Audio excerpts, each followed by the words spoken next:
જાપાનના ઇચિકાવા સિટી ઝૂમાંથી એક એવી વાર્તા સામે આવી છે જેણે સમગ્ર વિશ્વની આંખો ભીની કરી છે। આ વાર્તા છે પંચ નામના એક નાનકડા જાપાનીઝ વાનરની, જેને જન્મના તરત જ બાદ તેની જૈવિક માતાએ અપનાવવાનો ઇનકાર કર્યો હતો। માતાની મમતા માટે તરસતા અબોલ જીવની મદદ માટે ઝુકીપર્સે એક અનોખો રસ્તો કાઢ્યો, જે હવે સોશિયલ મીડિયા પર મિસાલ બની ગયો છે।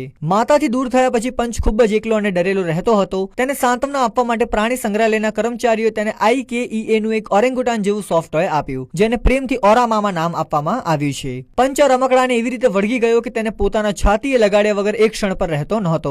રમકડાની નરમ બનાવટે તેને પોતાની માતાના ખોળા જેવો અહેસાસ આપ્યો, જેનાથી તે સુરક્ષિત અનુભવવા લાગ્યો। શરૂઆતમાં જ્યારે પંચ પોતાના ઝુંડના અન્ય વાનરો પાસે જવાનો પ્રયાસ કરતો ત્યારે તેને ત્યાંથી ભગાડી દેવામાં આવતો હતો, પરંતુ ઝુકીપર્સના સતત પ્રયત્નો અને પંચની હિંમત રંગ લાવી। હાલમાં જ પંચને ઝુંડના અન્ય વાનરો સાથે હળતા મળતા જોવામાં આવ્યો હતો। પંચની વાર્તા વાયરલ થતા જ કીપ ગોઈંગ પંચ જેવા હેશટેગ ટ્રેન્ડ થવા લાગ્યા। તેની લોકપ્રિયતાને જોતા IKEA જાપાને પણ પ્રાણી સંગ્રહાલયને બીજા ઘણા સોફ્ટવેર દાનમાં આપ્યા છે। પંચ હવે થાઈલેન્ડની મુડેંગ અને ઓસ્ટ્રેલિયાના પેંગ્વિન પેસ્ટોની જેમ એક ઇન્ટરનેટ સેલિબ્રિટી બની ગયો છે।